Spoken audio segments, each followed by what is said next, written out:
Hi, I am Michael Santos with Compliance Mitigation, and I'm providing another case study with hopes of helping more people understand how their decisions on the job can relate to potential challenges or problems with government investigations. In many cases, it leads to problems of white collar crime.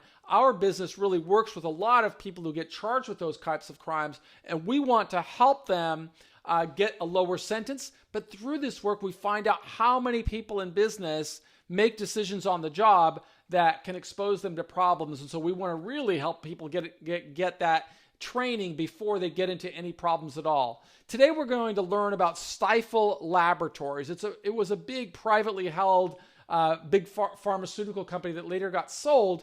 But through some of the decisions that the CEO made, he exposed himself and several members of his team to a government investigation, and also potentially to problems of exposure to problems with white collar crime. So I'm going to tell you a little bit about the background and analysis here, and then we'll talk about how this applies to you. So Stiefel Laboratories was founded in Germany in 1847 before it moved to the United States in 1910. So it's got a long history. The company originally manufactured soap and over time evolved into a world leader in producing dermatological pharmaceuticals, and they became headquartered in Research Triangle down in North Carolina. The company had a regular practice of including employees in the growth of the business by issuing them shares in the privately held company. The value of those shares could not readily and easily be determined because they did not trade on a public stock exchange. Stiefel Labs historically purchased most of their employees' stock pursuant to the company's employee stock bonus plan, which is a defined contribution plan for which Charles Stiefel, the company's CEO, served as a trustee.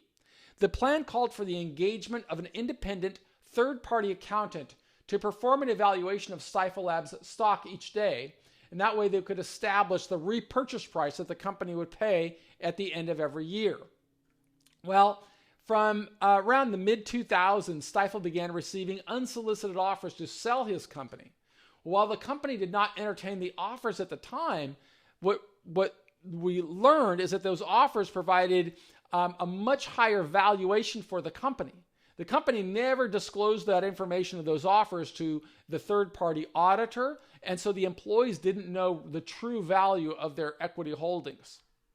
Well, during this time, Stiefel repurchased hundreds of millions of dollars in shares of the company, with the third-party accountants valuing Stiefel considerably below the unsolicited offers the company began receiving at the time. Well, the huge multinational pharmaceutical company GlaxoSmithKline acquired Stiefel in 2009 for $2.9 billion. And that was a price that was 4 to 5 times higher than Stiefel used when it was assessing the value of its company when it was buying shares from the employees. On December 12, 2011, the SEC filed an enforcement action in U.S. District Court for the Southern District of Florida against Stiefel Labs and against Charles Stiefel, the company's former chairman and CEO. In that lawsuit, it alleged that Stiefel engaged in a fraudulent stock scheme in violation of Section 10B of the SEC Acts. The lawsuit claimed that Stiefel defrauded its shareholders, who were mainly current and former employees of Stiefel Labs, out of more than $110 million by buying shares of the company back at a severely undervalued prices. So the lawsuit also alleged that the company and Stiefel during those years in question had in fact received offers by various investment firms to purchase Stiefel Labs, and those equity valuations came in at anywhere from 50% to 200% higher than what employees were selling their shares for. And so this just really created a big problem, a big long government investigation. And it's something that really we would say could lead to further problems for any company or any individual that engages in this type of deception. For this reason, we really recommend, as with many institutions or organizations, they make decisions today with a kind of a myopic mindset of how do I, capture something today without really fully appreciating how things are going to unfold in the months, years, or decades ahead. This was a really simple case. I mean, Stiefel, who was the CEO of the company, had his own plan on saying, if there's no open market, right? If you're working for a company like this and part of your comp plan is we're buying stock, but you're closed off from understanding what the real market value is, and the only one knows is Stiefel. Stiefel could mislead you and have you sell things at a lower price than the actual valuation.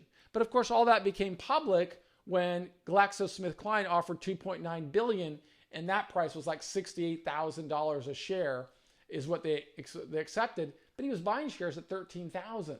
So it was really a fraud that was perpetuated on his own employees.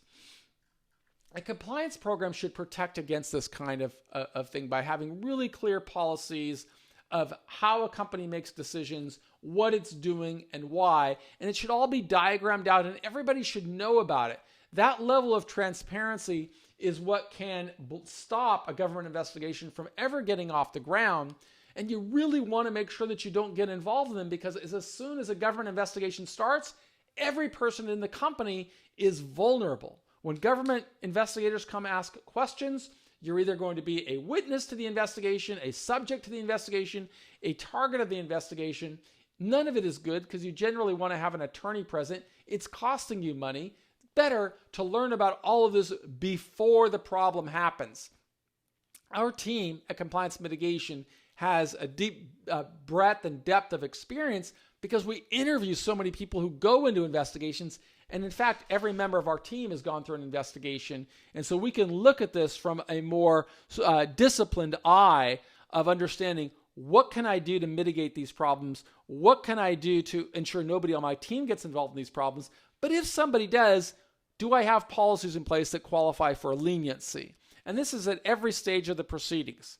So if you want to learn more from that, we encourage you to go through some of our free trials and check out the way that we help.